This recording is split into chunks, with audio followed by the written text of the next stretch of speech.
The words hit me like a physical slap across my face.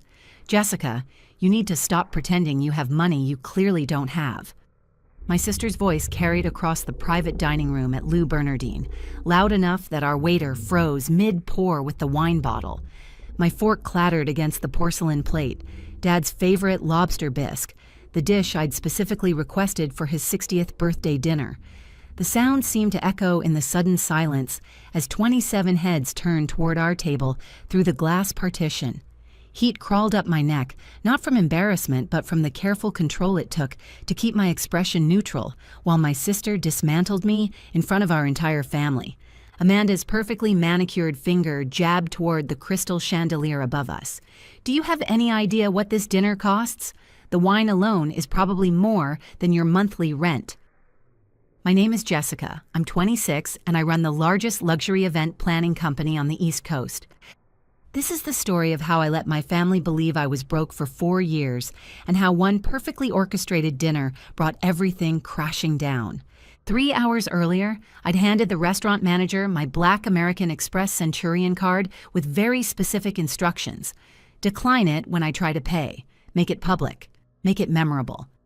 Now, watching my family's faces, Dad's confusion, Mom's growing horror, my brother Kyle's barely concealed satisfaction, I knew the first phase of my plan was working perfectly.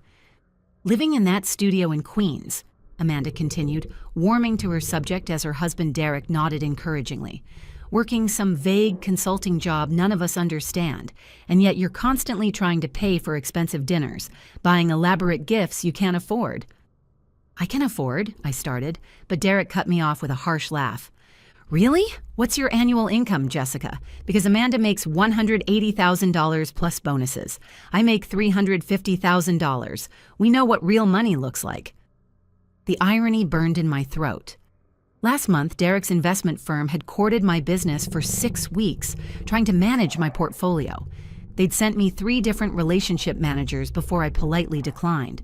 None of them had made the connection between Jessica Anderson, the struggling consultant, and N. Anderson, CEO of Anderson Events, whose $28 million net worth they'd researched so thoroughly. You're going to end up in debt trying to keep up appearances, Amanda said, her voice dropping into that concerned older sister tone that somehow felt more condescending than her anger. It's embarrassing for all of us. Kyle, fresh out of his MBA program at 24, nodded with the confidence of someone who'd never actually struggled. I've been tracking my expenses since graduation. There's no way a freelance consultant can afford dinners like this. I took a slow sip of the Chateau Margaux 2000, $850 per bottle, and let them continue. Every word was another piece of ammunition for what was coming. 4 years of careful planning, of living modestly, of letting them make assumptions while I built an empire they couldn't imagine. Dad's birthday dinner should be at a nice chain restaurant, Amanda announced. Not the most expensive restaurant in Manhattan.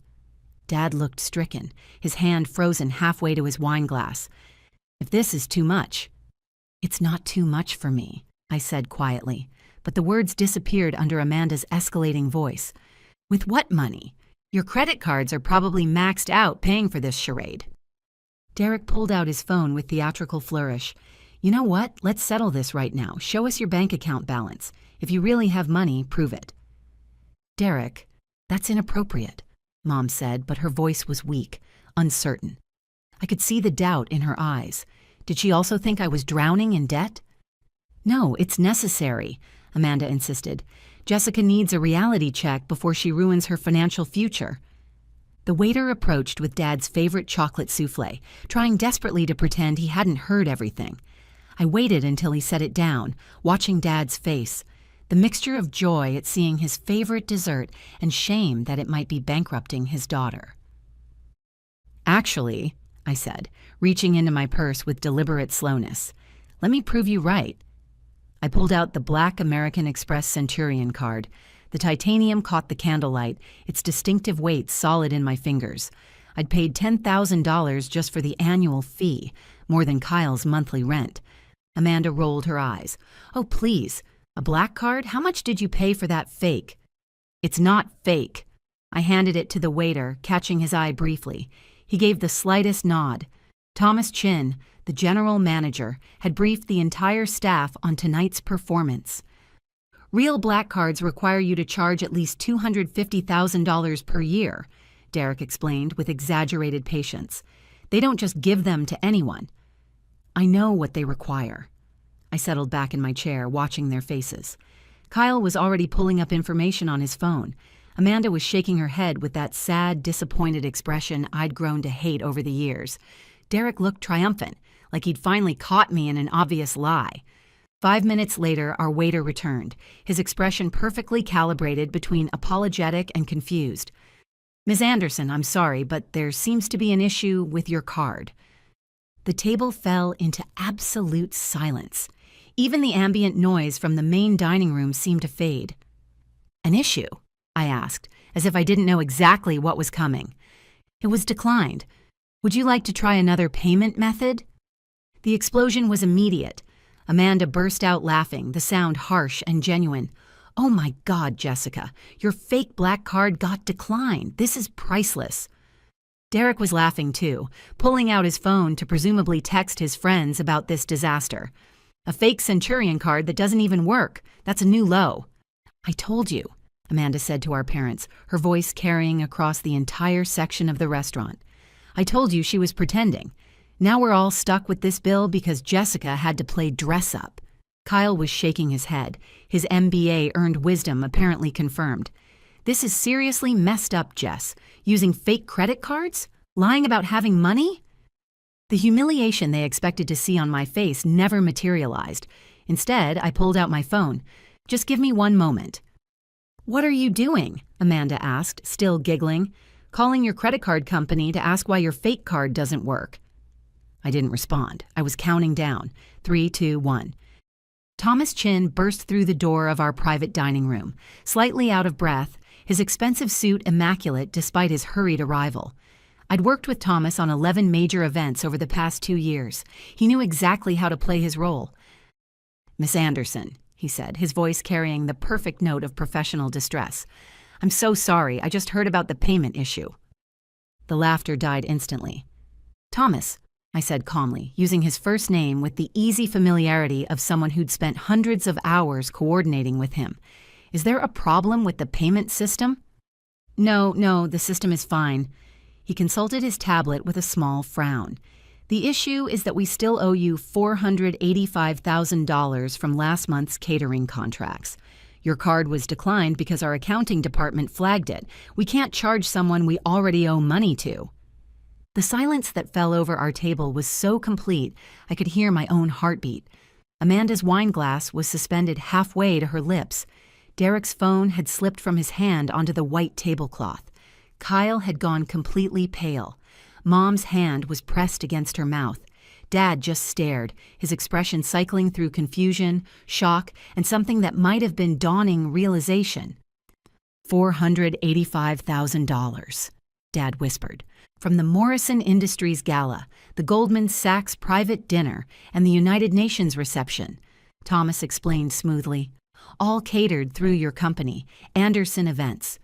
We've been trying to process the payment, but your accounting department requested we hold the check until after the quarterly review."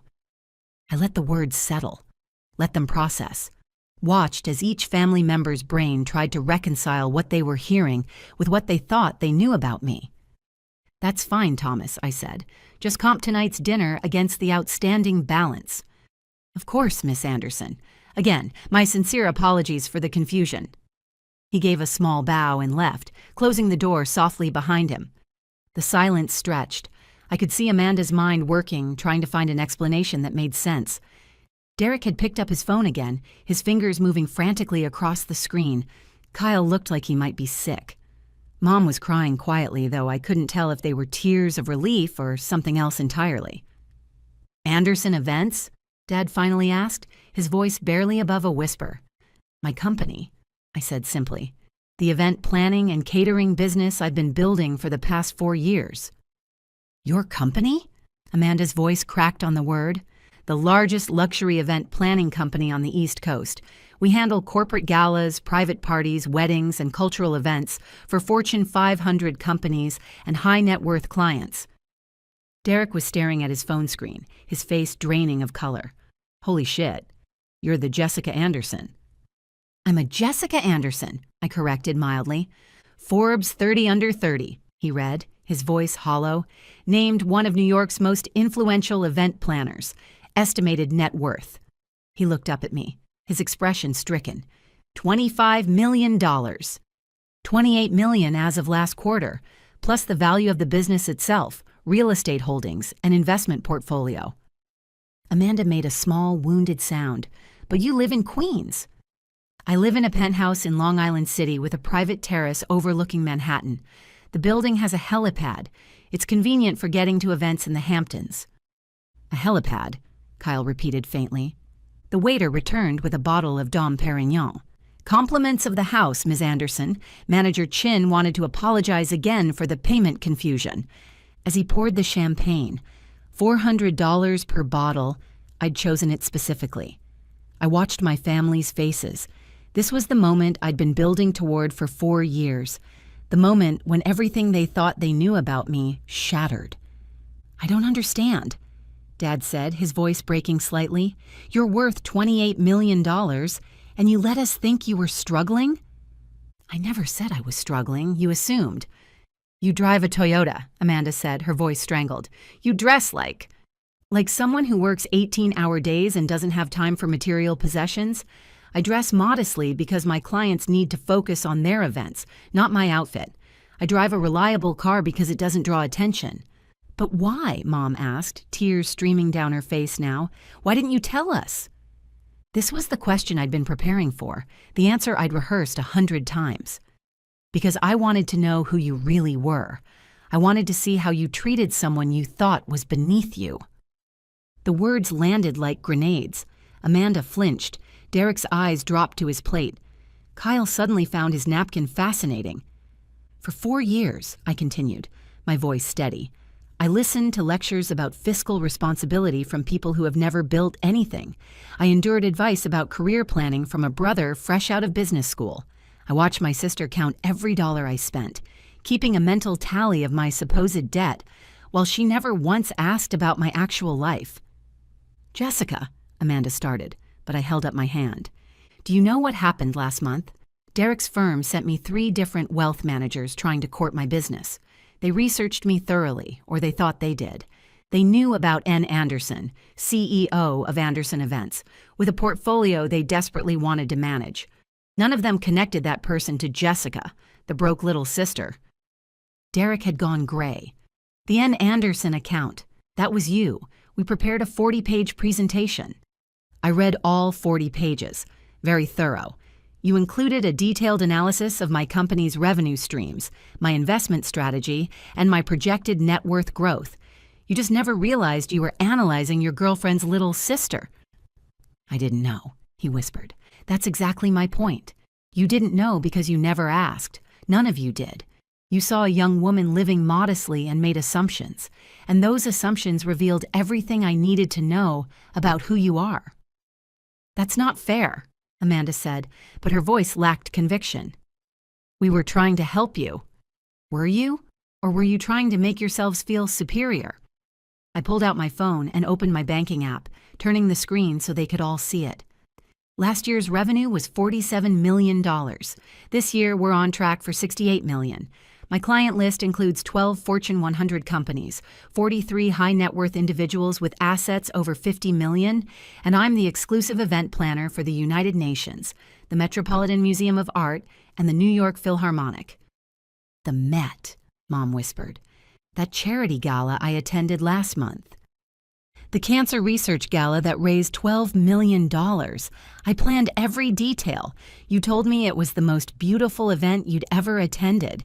You just didn't know your supposedly broke daughter created it. Dad's hand was shaking as he reached for his champagne. The United Nations? Their 75th anniversary celebration, $12 million budget, 6 months of planning, 237 of my full-time employees working around the clock. It was covered in the New York Times, the Wall Street Journal, and Vanity Fair. You sent me the Vanity Fair article, Amanda, with a note saying I should aspire to work with people this successful. Amanda's face had gone from white to red. I didn't know. You didn't want to know. It was easier to believe I was failing than to consider that I might be succeeding beyond anything you'd achieved. That's not true, she protested weakly. Isn't it? You make $180,000 a year, Amanda. You've told me that number at least 50 times. Derek makes $350,000, and we've all heard about it constantly. Kyle just finished his MBA, and he's already informed us he expects to make 6 figures within 3 years. I took a sip of champagne. I made more last month than all 3 of you will make this year combined. I just didn't feel the need to announce it at every family dinner. The silence was absolute. Even the background music seemed to have stopped. I employed 237 people full-time, I continued. I have office space in Manhattan and the Hamptons, a warehouse facility in Queens, and partnerships with vendors across the country. Last week, I turned down a $75 million acquisition offer from EventCore because I'm not interested in selling. I'm building something that will outlast all of us. $75 million, Kyle breathed. I have one question, Dad said finally, his voice rough with emotion. Are you happy? The question surprised me. Of all the things I expected him to ask, that wasn't it. I love what I do, I said carefully. I love creating perfect moments for people. I love the challenge of managing complex logistics. I love exceeding impossible expectations. I paused. But tonight I'm not happy. Tonight I'm angry. We understand, Mom started. Do you? Because 20 minutes ago, all of you sat here and watched Amanda humiliate me in public. You heard Derek demand I prove my financial worth like I was on trial. You listened to Kyle lecture me about expense tracking. I looked at each of them in turn. Not one of you defended me. Not one of you said, maybe we don't know the whole story. You just assumed the worst and let it happen. You weren't defending yourself, Amanda said quietly, because I wanted to see how far you'd go. I wanted to know if anyone would stand up for me before you knew about the money, and the answer was no. Not one of you. Dad's face crumpled. Sweetheart, I'm so sorry. Tonight's dinner cost $3,000, I interrupted. I arranged it because you mentioned once, 3 years ago, that you'd always wanted to eat at Lou Bernardine for a special occasion. I remembered that throwaway comment and spent 6 weeks coordinating with Thomas to ensure every detail was perfect. Your favorite lobster bisque, your preferred wine, that chocolate soufflé you've been talking about since you read about it in the Times. Dad was crying now, silent tears streaming down his face. But the cost wasn't the point. The point was showing you that I love you enough to remember what matters to you, to create a perfect evening for your 60th birthday. I looked at Amanda. The point was demonstrating that family is more important than money, but apparently I'm the only one at this table who believes that. That's not fair, Derek said. We didn't know. That's the problem, Derek. You didn't know, so you made assumptions. And those assumptions led you to publicly humiliate someone you claim to care about. The waiter appeared with the dessert course. Individual chocolate soufflés for everyone, made exactly to Dad's specifications. The timing was perfect. Thomas had trained his staff well. I have a question, Amanda said, her voice small. Did you plan this? The card being declined, Thomas coming in, all of it? Yes. Why? She looked genuinely confused. Why not just tell us the truth? Because telling you wouldn't have meant anything. You would have said congratulations, maybe asked a few questions, and then gone back to your assumptions. But this, I gestured around the table, this showed you who you really are. When you thought I was struggling, you were condescending, dismissive, and cruel. Now that you know I'm successful, you're treating me differently, and that tells me everything I need to know. What do you want us to say? Kyle asked. That we're sorry? That we screwed up? I want you to understand that respect shouldn't be conditional on net worth. I want you to realize that you spent 4 years looking down on someone who was running circles around you professionally. I want you to feel one fraction of the humiliation you just put me through. Mom was sobbing openly now. Jessica, please, we made a terrible mistake. Multiple mistakes. Repeated mistakes. Over 4 years. I pushed back from the table. I think I need some air. Don't leave, Dad pleaded. It's my birthday. Stay, please. I looked at him. This man who had supported me through college, who had celebrated every small victory in my life, who had also sat silently while his other children tore me apart. The disappointment was a physical ache in my chest. "I arranged a surprise anniversary party for you and Mom next month," I said quietly. 100 guests, jazz trio, Mom's favorite flowers. I've been planning it for 6 months. The invitations went out 2 weeks ago. Mom made a small, broken sound. "After tonight, I'm not sure I want to celebrate family bonds that only exist when people think you're worth celebrating." I stood up. "Thomas will ensure you get home safely. The car service I arranged is waiting outside." "Jessica, wait." Amanda reached for my arm, but I stepped back. "I've waited 4 years for any of you to see me. Really see me. Not as an assumption or a project or a cautionary tale. Just as me." I picked up my purse. "Enjoy your dessert. It's Dad's favorite." I made it halfway to the door before Dad's voice stopped me. "You're right." I turned. He was standing now, his napkin clutched in his hand. "You're absolutely right about everything," he said, his voice steady despite the tears. "We didn't see you. We saw what we assumed, and we treated you accordingly. And that's unforgivable." "Dad, let me finish." He walked toward me slowly. "I spent 60 years believing I was a good father, a good man, someone who valued people for who they were, not what they had, and tonight I realized I failed the person who mattered most." He stopped in front of me. "You planned this entire evening, not just dinner, but this moment, to teach us something we desperately needed to learn. And you're right to be angry. You're right to walk away." "I don't want to walk away," I whispered. "I want you to understand." "I do understand, finally." He pulled me into a hug. "My daughter, the woman who built an empire while we belittled her, the woman who remembered a throwaway comment about a restaurant and turned it into the perfect birthday evening, the woman who has more integrity, more compassion, and more success than I ever dreamed possible." He pulled back, holding my shoulders. "I'm so proud of you, Jessica, not because of the money, because of who you are." Behind him, Amanda was crying. Derek looked devastated. Kyle had his head in his hands. Mom was watching with desperate hope in her eyes. "I don't know if I can forgive this," I said honestly. "Not yet." "I know," Dad said. "But will you stay? Will you give us a chance to be better?" I looked at my family. These imperfect people who had hurt me badly but who I still loved despite everything. The anger was still there, hot and sharp. But underneath it was 4 years of loneliness, of watching my success from the shadows, of wanting them to know and being afraid of how it would change things. "I'll stay for dessert," I said finally. "After that, we'll see." It wasn't forgiveness. It wasn't resolution. But it was a start. As we returned to the table, Amanda grabbed my hand. "I need to say this. I've been jealous of you since you graduated college. You had this confidence, this certainty about what you wanted to do. I've been trying to make partner for 5 years, and you went out and built something massive in 4. Instead of being proud, I tried to tear you down. And I'm so deeply sorry." "Sorry doesn't erase tonight," I said. "I know, but maybe it's a beginning." She squeezed my hand. "Will you tell us about it? About what you've built?"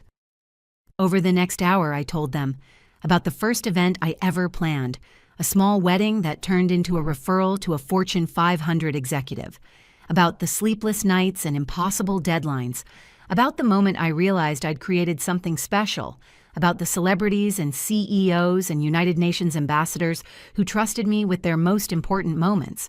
And slowly, I watched understanding dawn in their eyes, not just understanding of what I'd built, but of who I'd become. "The anniversary party," Mom said as we finished the last of the champagne. "Are we still invited?" "I haven't decided yet," I said honestly. "Ask me in a month. Show me you've learned something from tonight." "We will," Dad promised. "We'll prove we can see you for who you really are." "Where's the fun in that?" I asked, and for the first time that evening, we both laughed. The car pulled up, a luxury SUV I'd reserved weeks ago, because even when I was planning to expose my family's worst behavior, I still made sure they'd get home safely. Before you go, here's a quick bonus for sticking around. If you love learning and growing like I do, you need to try audiobooks. I've got an exclusive deal with Audible. Your first month is completely free. That's access to over 500,000 titles, zero cost to you. All the details are waiting in the description. Don't miss this one.